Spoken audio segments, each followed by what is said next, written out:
Emerson's life was generally calm, but monthly visits to her in-laws transformed that tranquility into anxiety. Married to Derek and the mother of their 10-year-old daughter, Sandy, these family gatherings had become a source of stress rather than joy. The visits to Derek's parents, located in a more rural area, required a 20-minute drive, but the scenic countryside did little to alleviate the tension that accompanied each trip.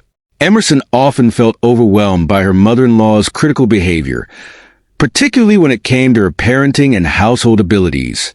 From the moment they arrived, Emerson's mother-in-law would shift her focus to entertaining Sandy, often showering the child with negative comments about Emerson. This manipulative behavior, which Emerson had begun to notice, impacted Sandy significantly.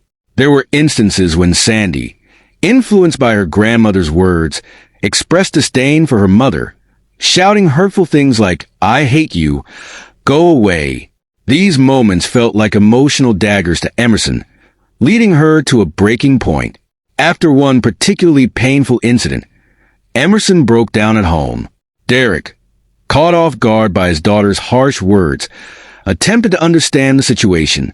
However, his mother's insidious influence over Sandy persisted, and despite Emerson's pleas to stop the visits altogether, Derek insisted they continue. His reluctance to confront his mother, perhaps rooted in his upbringing as an only child, made Emerson feel isolated and unsupported. The atmosphere at his parents' house was fraught with tension. Whenever they visited, Emerson found herself tasked with all the household chores, especially cooking. Preparing meals in a kitchen that was not her own added to her stress, and her mother-in-law never hesitated to comment on her perceived shortcomings, claiming things like, "Why on earth did Derek marry such a slow woman?" Derek often chimed in, unintentionally aggravating the situation with his comments, which led Emerson to feel belittled and unappreciated.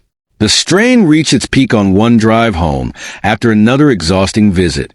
Once Sandy was asleep in the back seat, Emerson confronted Derek about his mother's behavior and his complicity in it. He argued that by not siding with his mother, he risked inciting her anger and worse remarks directed at Emerson. This explanation infuriated her, as she felt that Derek was prioritizing his mother's feelings over the well-being of his wife and child. In an emotional discussion that night, Emerson told Derek that if things didn't change, she would seriously consider divorce. She explained that his tendency to align with his mother was unbearable, and for the first time, Derek seemed shocked and worried by the gravity of her words. He reassured her that both she and Sandy were his top priorities and promised to protect Emerson from his mother's cruelty. This moment felt like a glimmer of hope for Emerson, who yearned for a supportive partner. As they prepared for another visit to his parents for a barbecue, Emerson reminded Derek of his commitment to stand by her this time. Traditionally, these gatherings had been taxing for her, with all the cooking and preparation falling on her shoulders while Derek enjoyed himself. Though Sandy was excited for the event, Emerson remained apprehensive about the potential for conflict. Upon their arrival, Emerson's mother-in-law quickly tried to assign all the tasks to her, but this time, Derek stepped in to support his wife. He insisted that it wasn't fair for Emerson to shoulder all the responsibilities, stating he would help out while his mother took care of Sandy. His unexpected stand caught his mother off guard and gave Emerson a sense of relief and gratitude. Derek's willingness to assist with the preparations and acknowledge his mother's neglect of her duties marked a significant shift in their dynamic. As they worked together, Sandy wanted to join in, showing her support for her mother. Even Emerson's mother-in-law, recognizing that she couldn't just sit back, reluctantly helped by cleaning the table. This change in behavior gave Emerson hope that perhaps the familial tensions were starting to dissolve. However, as she rose from a squatting position, she lost her balance momentarily, reminding her that even in these positive moments, the underlying challenges were still present. As I sat there, feeling the oppressive heat of the day weigh down on me, my father-in-law's concerned voice cut through my foggy thoughts. "Are you okay?" he asked, his tone laced with genuine worry. "Sorry, the heat got to me," I replied, trying to downplay my discomfort. Emerson, my father-in-law, probed further. "Are you sure you're all right? Maybe you're getting heat stroke." His concern struck me as unusual, and I sensed a rare moment of empathy from him. He suggested that I rest in the shade, and as Derek, my husband, unexpectedly chimed in with the same advice, I decided to take him up on it. Derek had never before encouraged me to take a break at my in-laws' gatherings, and his suggestion surprised me. I settled into a nearby chair that he brought over, letting out a deep breath as I inhaled the cooler air beneath the shade. However, my relief was short-lived. My head continued to spin, and I realized that I was likely experiencing heat exhaustion. Sipping on my sports drink, I felt the cool liquid momentarily revive me. Moments later, my mother-in-law approached me, concern etched on her face. "Emerson, are you okay? I heard you weren't feeling well," she said, her tone unexpectedly warm. I thanked her for her concern and admitted, "I think I might have slight heat stroke." This shift in her demeanor took me aback. Just moments before, she had been sulking, but now she wore a beaming smile that felt unsettling. Was she turning over a new leaf, or was something else at play? Before I could ponder further, she revealed a can of beer that she had been hiding behind her back. "Have a drink and cheer up. Nothing beats a cold beer on a hot day," she said, her voice cheerful. I hesitated and replied, "I'd rather not drink alcohol right now." Uncertain about the safety of consuming alcohol while dealing with heat exhaustion, I was also simply not in the mood for a beer. My refusal seemed to dampen her spirits instantly. Her smile was replaced by a strange, angry grin. "You can't even drink a beer your mother-in-law offers," she snapped. "Why are you the only one feeling unwell while everyone else is fine? You're just slacking off, aren't you?" I felt a wave of frustration wash over me.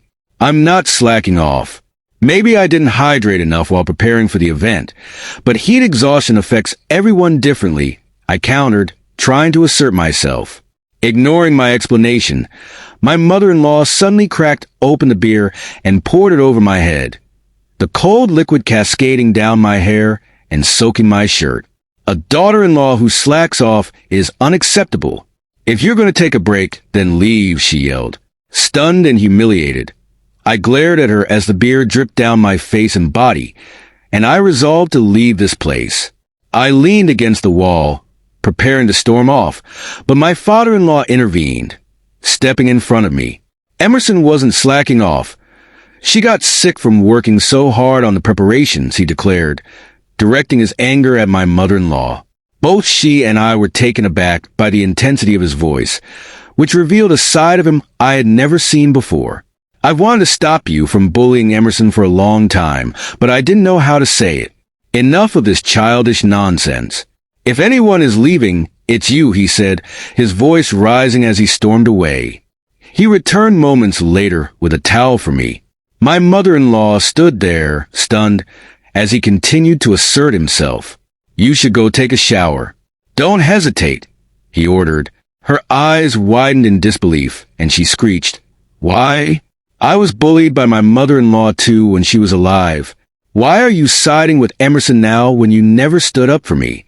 Your mom isn't the one causing trouble here," my father-in-law shot back, referencing Derek's late grandmother. He often spoke of her as a gentle woman molded by her own mother's teachings, which had instilled in her a sense of duty to serve her mother-in-law. My mother-in-law had followed that example, expecting the same of me, but now the tide was turning. That's when the realization struck me. My mother-in-law had imposed on me the same expectations that her own mother-in-law had placed on her. The pattern was repeating, but perhaps it could be broken. What's all the commotion? "Oh my God! Emerson, are you okay?" Derek finally arrived, shock evident on his face as he took in the sight of me, drenched in beer. My father-in-law, however, was not finished. "Derek, you're also to blame. Sure, you've been working today, but leaving everything to Emerson isn't fair. You've sided with your mom to put her down. Protect your wife like a husband should." Derek looked stunned by his father's words, but quickly regained his composure and led me to the bathroom to clean up. I hadn't brought a change of clothes, so I borrowed one of Derek's old t-shirts and shorts. As I showered, still reeling from the exchange, Derek muttered, I've never seen Dad talk so much. After I changed and returned to the yard, my father-in-law noticed my presence and turned to my mother-in-law. "You need to apologize properly." Grudgingly, she offered, "I'm sorry." My father-in-law also offered me an apology, struggling to find the right words. He acknowledged his role in allowing the harassment to continue, and for the first time, he seemed genuinely remorseful. I had always thought of my father-in-law as a tough nut to crack, but it turned out he had been concerned about me all along. As I thanked him, my mother-in-law handed me a plate of grilled meat and vegetables. "Just sit down for the day. Heat stroke is no joke. If you're not feeling well, feel free to go inside and cool down." I was taken aback by her sudden kindness, but quietly replied, "Thank you." I realized that perhaps my mother-in-law had faced her own hardships when she was younger, which might explain why she assumed my treatment was normal. It took my father-in-law's intervention to help her break down that barrier. From that point on, my mother-in-law's demeanor changed dramatically. She became incredibly kind to me, even lending me a dress she wore when she was younger.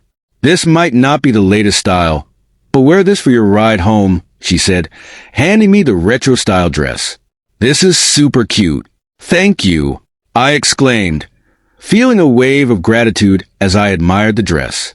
Her gentle smile as I expressed my joy made me think that maybe, just maybe, I could get along with my mother-in-law from now on. My premonition proved accurate.